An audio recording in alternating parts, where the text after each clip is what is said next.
اسلام دو قسم کے ریلیشن کا نام ہے.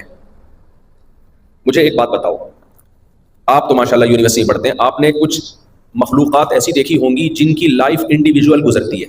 ایسے مخلوق دیکھی ہے نا آپ نے, وہ خاندان اور پریوار کی شکل میں نہیں رہتے, دیکھے ہیں نا ایسے.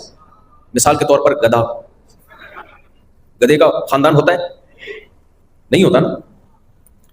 گدھا پریوار بنا کے رہتا ہے, خاندان بنا کے رہتا ہے, فیملی کے تحت رہتا ہے, یا وداؤٹ فیملی رہتا ہے؟ تبھی تو گدھا ہے. اچھا, مجھے کسی نے بتایا کہ بنگلہ دیش میں گدھے ہیں ہی نہیں, ایسا ہی ہے یا نہیں ہوتا؟ ماشاءاللہ تھوڑے بہت ہوتے ہیں.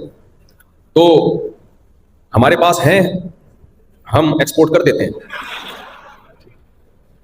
اگر آپ کو چاہیے ہمارے پاس, یہ تو نہیں کہوں گا بہت ہے, لیکن بہرحال ہیں. خیر, تو دو قسم کی مخلوق اللہ نے پیدا کی ہے. کچھ ایسی مخلوق ہوتی ہے جو انڈیویجول لائف گزارتے ہیں, وہ انڈیویجولزم پہ بلیو کرتے ہیں. جیسے گدھا, کتنا اچھا بلیو ہے گدھے کا, اکیلا زندگی گزارے گا. اس کا گدھی کے ساتھ بس ایک فزیکل ریلیشن ہوتا ہے, اور کوئی فیملی, پریوار, خاندان, باپ دادا, چاچا, نانا, پھپھو, خالہ, بھتیجا, بھانجا, ایسا کوئی سسٹم کم از کم میری نالج میں گدھے گھوڑوں کا بولو نہیں ہے. لیکن کچھ جانور ہم دیکھتے ہیں, جانوروں میں ہی وہ فیملی کی صورت میں رہتے ہیں, وہ ایک جوائنٹ کمیونٹی کی صورت میں رہتے ہیں. چیونٹیوں کو دیکھ لیں آپ, کبوتر کو دیکھ لیں آپ, پیر بنا کے رہتے ہیں وہ. تو کون سی لائف زیادہ بہتر ہے دیکھنے میں, اٹریکٹ کون سی لائف زیادہ کرتی ہے؟ Family life. اس لیے اسلام نے انسانوں کے لیے جس لائف کی سلیکشن کی وہ گدھے گھوڑوں والی لائف نہیں, اسلام نے انسانوں کے لیے جس لائف کو سلیکٹ کیا وہ فیملی والی لائف ہے.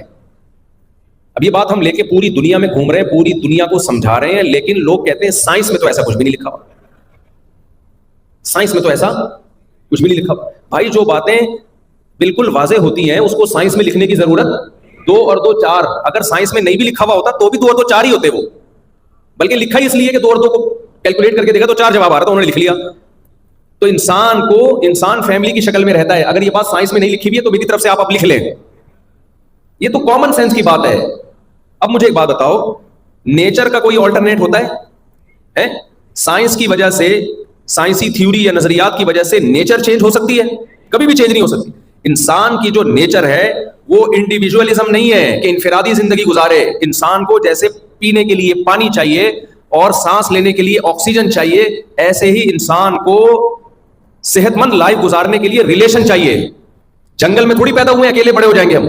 اور ریلیشن کی 2 قسمیں ہیں. پھر ایک ریلیشن وہ ہوتا ہے جو گاڈ یعنی خدا اور اللہ کی طرف سے سلیکٹڈ ہوتا ہے, جس کو بلڈ ریلیشن کہا جاتا ہے. وہ ریلیشن میں نے اور آپ نے نہیں بنایا ہوتا, وہ ہماری مرضی کے بغیر کس نے بنایا ہے؟ اللہ نے بنایا ہے. اور ایک ریلیشن وہ ہوتا ہے جو میرے اور آپ کا سلیکٹڈ